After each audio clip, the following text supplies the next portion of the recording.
quiero compartirles algo de la palabra de Dios que tiene que ver con esto, un poquito lo que estuvimos hablando antes, ¿no? ¿Cómo nos comportamos? Va a ser en relación directa a cuánto creemos lo que somos en Cristo. Nuestro comportamiento va a estar en relación directa a cuánto nosotros somos conscientes y le damos valor a lo que somos en Cristo. Nosotros teníamos una naturaleza pecaminosa, y cuando dice la palabra de Dios que cuando nacemos del Espíritu de Dios, cuando confesamos a Jesús como Señor y creemos que Dios levantó a los muertos, dice que somos salvos. Y es creada en nosotros una nueva naturaleza, una naturaleza espiritual, una naturaleza que proviene de Dios mismo. Esa misma naturaleza que manifestó Jesús cuando estuvo aquí en la tierra. Una naturaleza que recibimos por gracia, ¿sí? Ahora, esa naturaleza, si nosotros no vamos tomando conciencia acerca de esa nueva realidad en nosotros, seguiremos siendo conforme a la vieja naturaleza. Y nuestras acciones, nuestro comportamiento, nuestra manera de pensar, nuestra manera de ver la vida, va a ser conforme a la vieja naturaleza. Según vemos en las Escrituras, Dios tenía un plan desde antes de la fundación del mundo. Dice la palabra de Dios en Efesios 1:4, una declaración que tenemos que darle valor.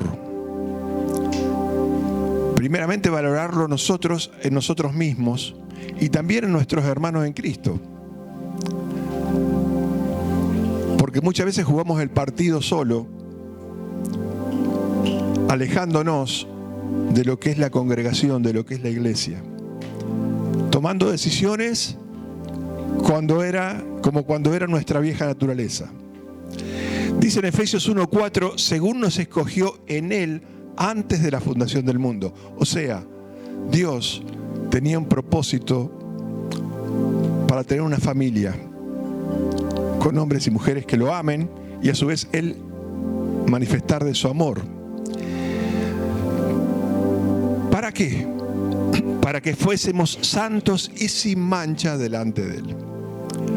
Este es el propósito de Dios. Él nos escogió para que nosotros pudiésemos vivir en santidad y vivir purificando nuestros corazones conforme vamos a esa palabra de Dios y esa palabra de Dios va siendo una realidad en nosotros. Como hijos de Dios, en los tiempos que vivimos, y en todos los tiempos yo creo que fue bastante parecido, ¿no? El obrar del diablo siempre es el mismo. Pero lo que cambia son las formas, las modas, ¿eh? Lo que cambia el diablo va creando nuevas cosas para engañar a la gente. Vieron que aparecen cada vez nuevos virus, nuevas pestes, distintas formas de guerra, de conflictos entre personas, distintos accidentes o efectos climáticos que tal vez antes no se veían. Todo eso lo produce el diablo. O sea, él no descansa y en su manera de innovar la manera de afligir a la máxima creación de Dios. Pero los métodos son siempre los mismos: hurtar, matar y destruir. Tenemos que tener muy en claro el llamamiento de Dios para nuestras vidas. Si nosotros perdemos de vista el llamamiento de Dios para nuestras vidas, volvemos a caer en nuestra vieja naturaleza.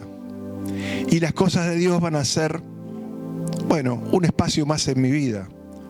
Un lugar donde yo relleno los huecos o los recovecos que me quedan de mi tiempo. En el mundo encontramos muchas ofertas para nuestra vida, ¿sí? El diablo se encarga de eso, de traer cada vez más diversas ofertas que nada tienen que ver con los verdaderos caminos del Creador, que es que seamos santos y sin mancha delante de Él. Solo hay una manera de poder conocer y experimentar su llamamiento, y esa manera la encontramos en las Escrituras. Es la palabra de Dios la que nos enseña. Es la palabra de Dios que tiene que tomar preeminencia en nuestra vida. Cuando la palabra de Dios no toma preeminencia en nuestra vida, es simplemente conocer algo más de Dios. ¿Y quiere decir cuando toma preeminencia? Cuando está primero sus mandamientos, sus preceptos, antes que cualquier cosa. En Colosenses 3 encontramos esta declaración también, en Colosenses 3, 1 y 2. Dice, si pues habéis resucitado con Cristo, o sea, si vos crees en Cristo, si vos confesaste a Jesús como Señor en tu vida, si crees que Dios levantó de los muertos, si esto es verdad, buscad las cosas de arriba. A veces los cristianos buscan más las cosas de este mundo que las cosas de arriba, lamentablemente. Donde está Cristo sentado a la diestra de Dios. Poner la mira en las cosas de arriba, no en las de la tierra. O sea, nuestros pensamientos, nuestros objetivos, nuestra mirada tiene que estar, dice acá la palabra de Dios nos exhorta a buscar las cosas de arriba y no en las de la tierra. Que no sean nuestra prioridad las cosas de la tierra. Porque ¿saben qué? Cuando eso pasa, ya no es tan importante congregarte, ya no es tan importante leer la palabra de Dios, no es tan importante orar, no es tan importante tu hermano en Cristo. Me da lo mismo reunirme con gente del mundo que con gente de la iglesia. Y pasa eso, ¿eh? Esta palabra buscad es muy interesante porque no es una posibilidad. O sea, si te queda bien, no, buscad, dice, es enfática. Es un mandamiento, no es opcional. Para un hijo de Dios no es opcional. No es como que hoy me he visto con este pantalón y mañana me he visto con otro pantalón. No hay opción. Para un hijo de Dios que reconoce, que cree y que ha decidido confesar a Jesús, no hay opción. Buscad las cosas de arriba. Poner la mira en las cosas de arriba y no en las de la tierra. Es algo que se busca con determinación. Estoy determinado a que mi vida esté enfocada en las cosas de Dios, esté enfocada en las cosas de arriba, donde Cristo está sentado a la diestra del Padre. Es una determinación. No hay doblez ni dilaciones. O sea, no hoy busco, mañana no busco.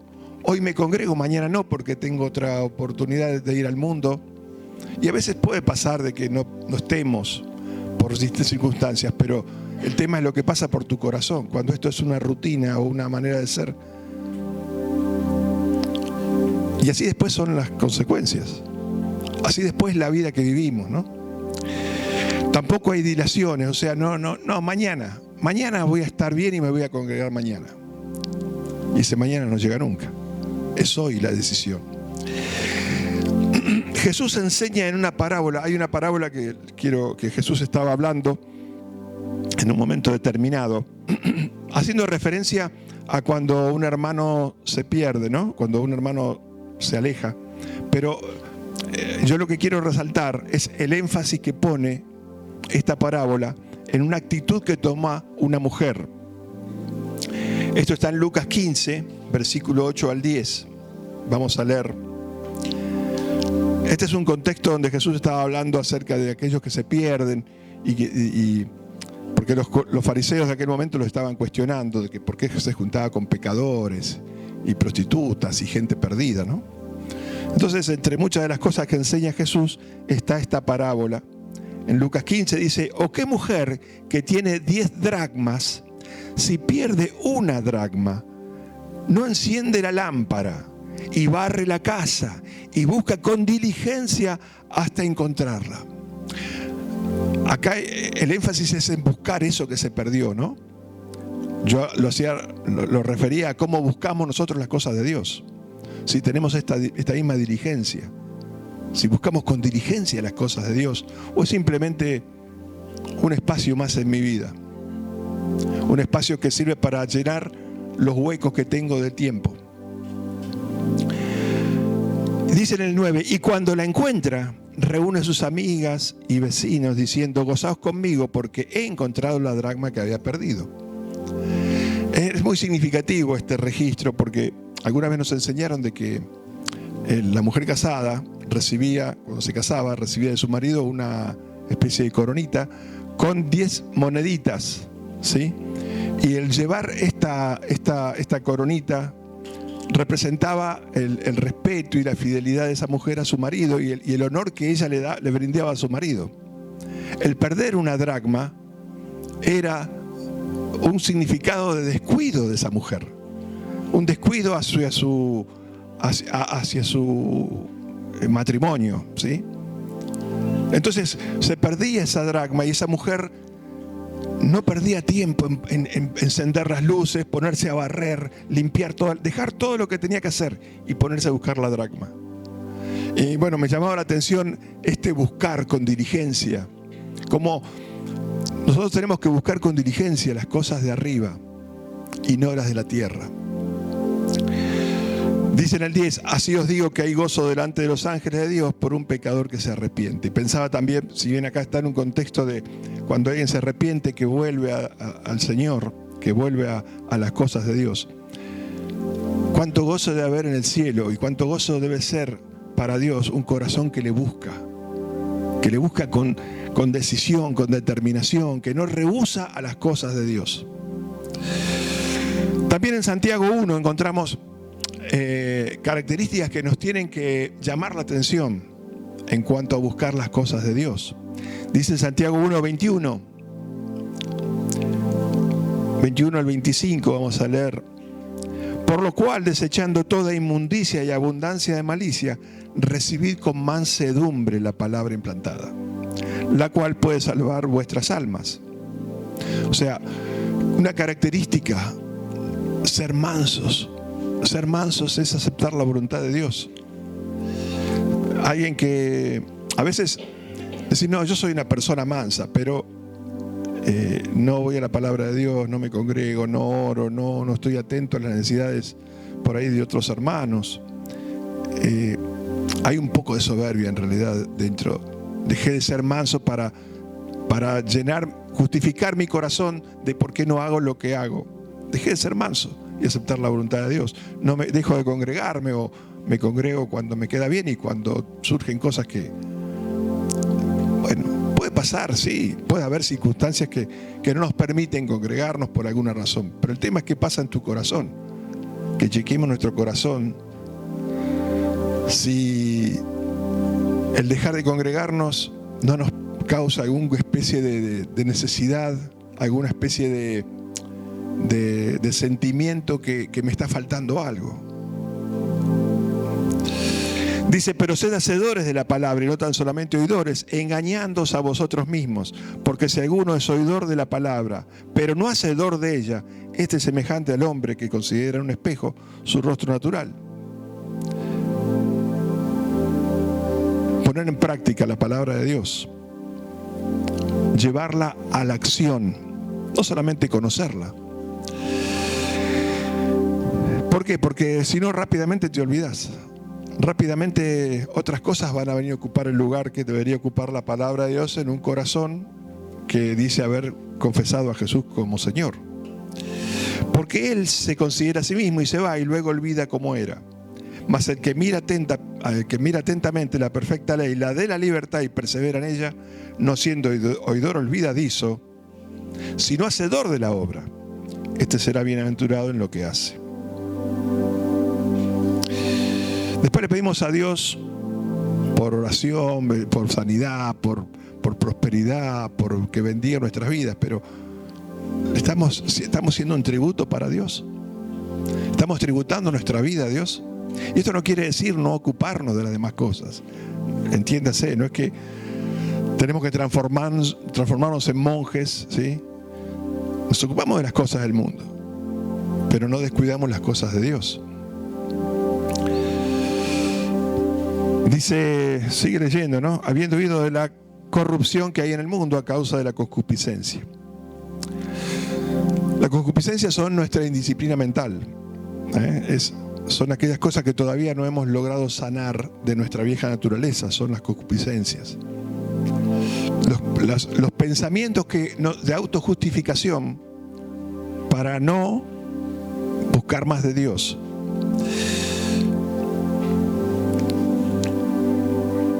Perdón, yo les leí Santiago 1, les quiero leer 2 de Pedro 1.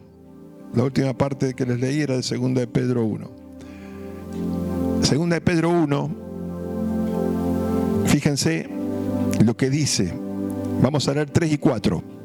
Como todas las cosas que pertenecen a la vida y a la piedad nos han sido dadas por su divino poder. Todas las cosas que pertenecen a nuestra vida, esta vida en este mundo, y a la piedad, que es la vital y estrecha relación con Dios, nos han sido dadas por su divino poder. No nos falta nada para poder nosotros desarrollar esa vida de relación continua con el Creador, mediante el conocimiento de aquel que nos llamó por su gloria y excelencia, por medio de las cuales nos ha dado preciosas y grandísimas promesas para que por ellas llegaseis a ser participantes de la naturaleza divina. O sea, Dios nos está invitando a ser participantes de su naturaleza. No es cualquier cosa. Es una invitación que nadie te la puede hacer, solamente Dios. ¿Estamos dispuestos a aceptarla? Dice, habiendo huido de la corrupción que hay en el mundo a causa de la concupiscencia. Esa es la parte que les leí, que mezclé los versículos. O sea, acá encontramos algunas cosas que Él nos ha dado vida. Que Él busca tener una estrecha y vital relación con nosotros. Que nos ha dado ya esto, que no es algo que tenemos que esperarlo. Que además nos hace participantes de su naturaleza divina. Y a veces esto no lo tenemos en cuenta, no le damos el valor. Y somos participantes de la naturaleza caída. Se ve más la naturaleza caída que la naturaleza divina. Y hay un llamamiento de Dios a sus hijos a ser santos y sin mancha delante de Él, para Él poder bendecirnos. Los creyentes conformamos la iglesia y somos participantes de la misma naturaleza divina. Todos. ¿Sí? No hay diferencia para Dios. La diferencia a veces la hacemos nosotros. A veces los creyentes hacemos diferencias. Y en realidad Dios nos mira a todos por igual. Y para eso somos todos muy amados. Porque todos valemos el precio de nuestro Señor Jesucristo, de su unigénito Hijo de Dios. Somos coparticipantes, hay una participación conjunta. Acá dice también que otra traducción habla de ser participantes, es ser consustanciales. Consustanciales, es decir, de la misma sustancia espiritual. Así como Cristo, como el Señor Jesucristo, que recibió Espíritu Santo, y que la misma sustancia espiritual está en cada uno de nosotros. Romanos 8, vamos a ver cómo esta verdad de que somos consustanciales con Cristo, que somos de la misma naturaleza divina, que Dios nos llamó a participar de esa naturaleza, y que depende de nosotros que la aceptemos o no. Está a lo largo de todas las epístolas a la iglesia esta verdad. Fíjense en Romanos 8, vamos a leer 29 y 30. Porque a los que antes conoció, también los predestinó para que fuesen hechos conforme a la imagen de su Hijo. ¿Vieron que dijimos que nos escogió antes de la fundación del mundo? Salud. Nos escogió antes de la fundación del mundo. ¿Para qué? Para que participemos de la naturaleza divina. Para ser consustanciales con su Hijo. Para que Él sea el primogénito entre muchos hermanos, sigue diciendo. Y a los que predestinó, o sea, a nosotros, a estos también llamó. Y a los que llamó, a estos también justificó.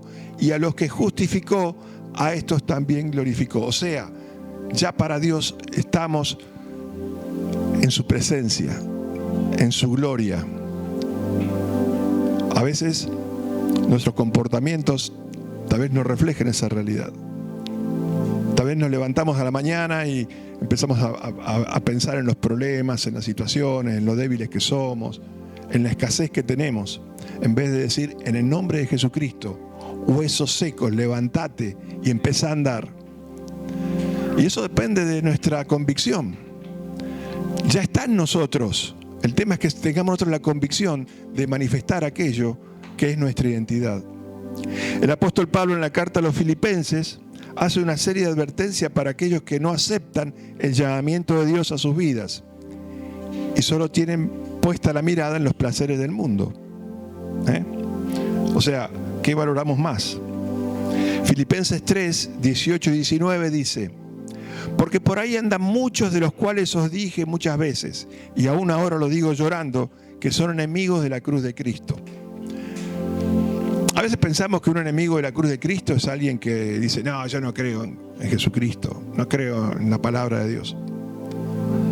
Tal vez sea una especie de enemigo, pero a veces el hecho de no poner primero las cosas de Dios hace que el diablo gane ventaja en nosotros y empezamos a obrar en los terrenos de Satanás. A ver juicios, a ver conversaciones de no posibilidad y cuántas cosas sutiles que vienen a nuestra vida.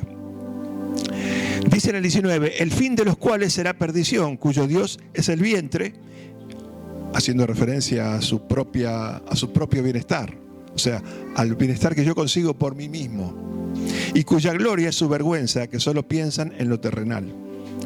En contraposición a este comportamiento, los versículos siguientes hablan de la participación de la naturaleza divina para aquellos que tenían puesta la mirada en lo eterno. En el 20 dice, 20 y 21 de Filipenses 3, mas nuestra ciudadanía está en los cielos. ¿Ven? Una vez más hace mención a poner nuestra atención en las cosas de arriba, de donde también esperamos al Salvador, al Señor Jesucristo, el cual transformará. Gracias a Dios que esto no depende ya de nosotros, porque si no estamos en el horno. El cual transformará el cuerpo de la humillación nuestra para que sea semejante al cuerpo de la gloria suya, por el poder con el cual puede también sujetar a sí mismo todas las cosas. Si esa transformación dependiera de nosotros, estaríamos mal. Porque hoy que podemos nosotros elegir quiénes vamos a ser en el mundo, cómo va a ser nuestro comportamiento conforme a la identidad espiritual. Si depende de eso, esa transformación creo que en mí al menos costaría mucho. Pero depende del Señor, Él va a volver y va a transformar. Otro versículo en 1 de Juan 3, 2 y 3 dice: amados, ahora somos hijos de Dios y aún no se ha manifestado lo que hemos de ser. Ahora somos hijos de Dios. Ahora. Pero todavía falta para que se manifieste más de esa realidad.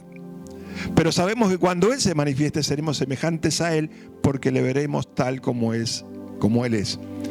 Gracias a Dios, que no va a depender de mi decisión, que no va a depender de cómo me levanté hoy.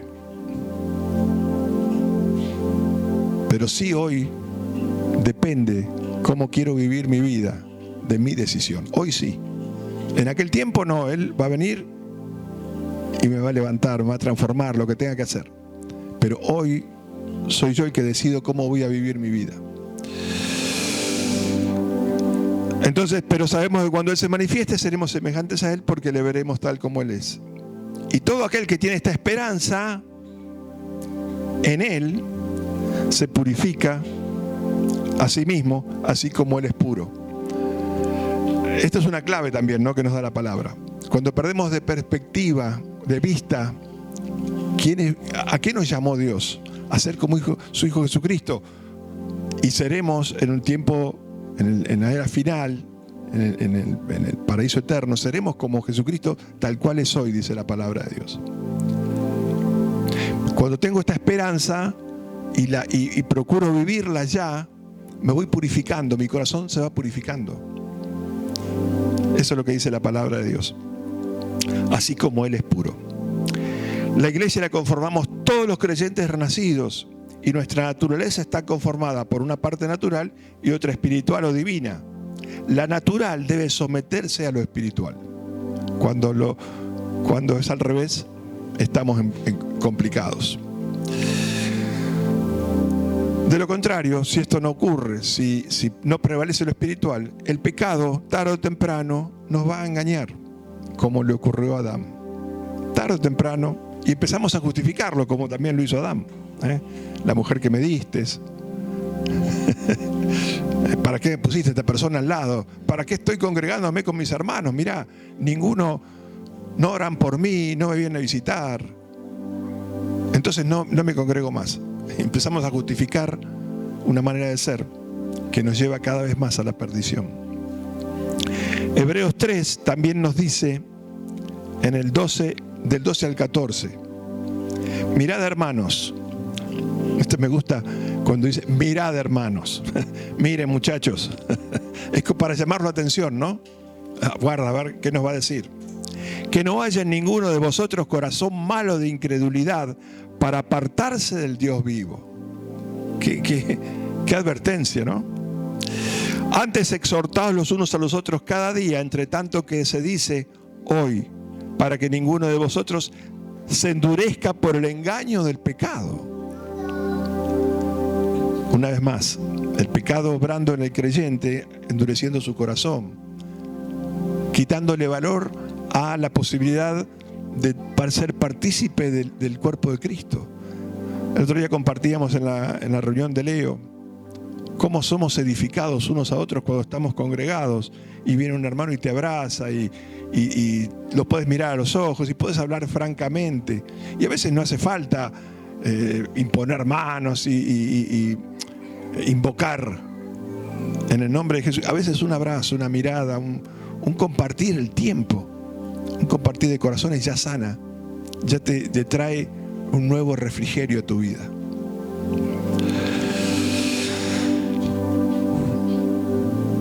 Dice en el 14, porque somos hechos participantes de Cristo, de la naturaleza divina de Cristo, que hoy Él tiene. Nosotros también somos participantes de esa naturaleza y será completada ¿cuándo? Cuando Él retorne, porque seremos como Él es. Con tal que retengamos firme hasta el fin nuestra confianza del principio. Claro, cuando no retenemos hasta el fin esa confianza, esa manera de ser, esa identidad en Cristo, no tenemos la misma sustancia, no tenemos la misma no somos consustanciales con Cristo. Ahora, cuando yo amo a mi hermano, cuando permito ser amado, cuando participo de la realidad espiritual del cuerpo de Cristo, soy consustancial con Cristo.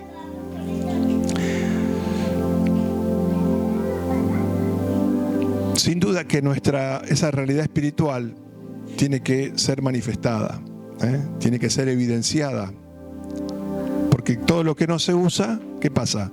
Se pierde, se atrofia. Todo lo que no se usa se atrofia. Y bueno, Efesios 5, del 8 al 11 dice: porque en otro tiempo eras tiniebla, mas ahora sois luz en el Señor. Andad como hijos de luz. ¿Ves esto que yo les digo? Que no se te atrofie, que no se te apaguen las pilas. A veces andamos en la vida con las pilas apagadas o a media carga. Dice en el 9, porque el fruto del Espíritu es en toda bondad, justicia y verdad.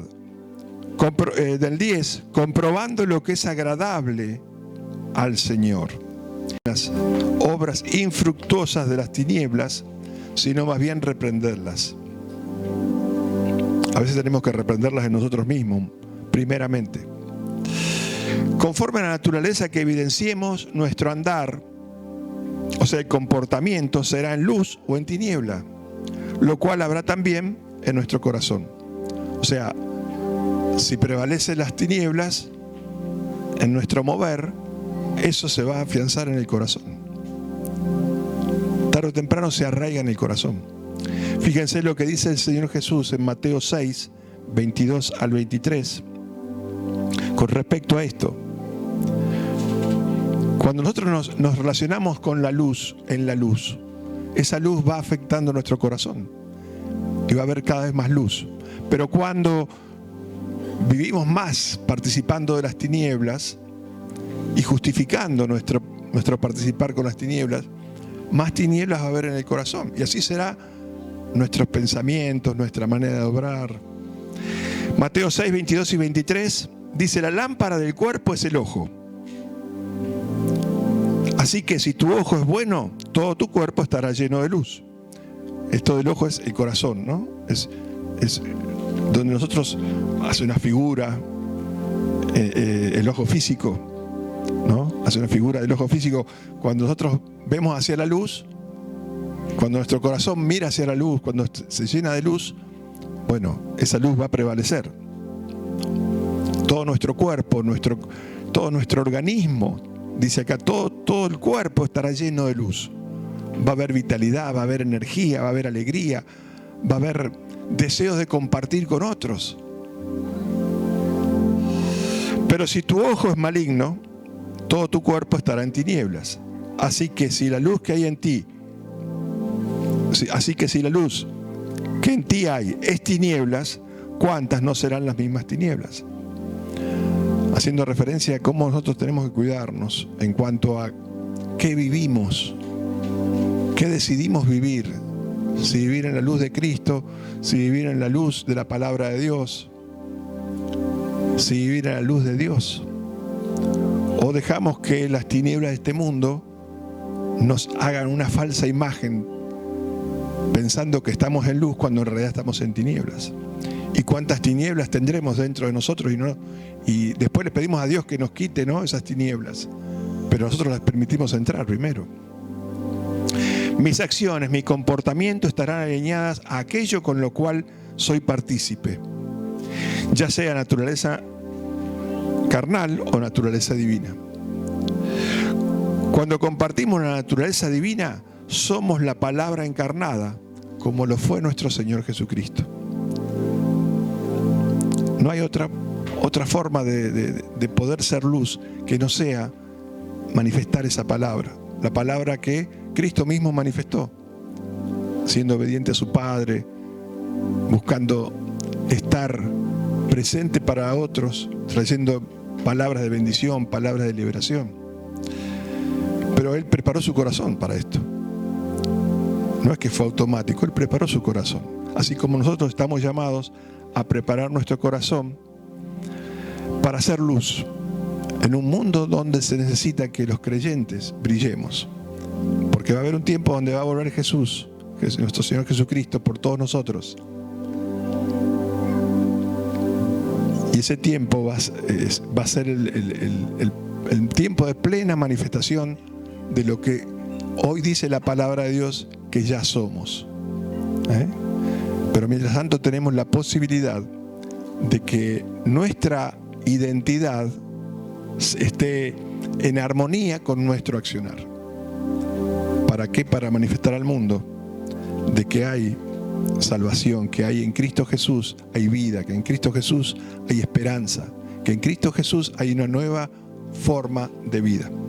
Así que, Padre, quiero darte gracias en el nombre de Jesucristo por habernos llamado desde antes de la fundación del mundo para que podamos ser santos y sin mancha delante de ti.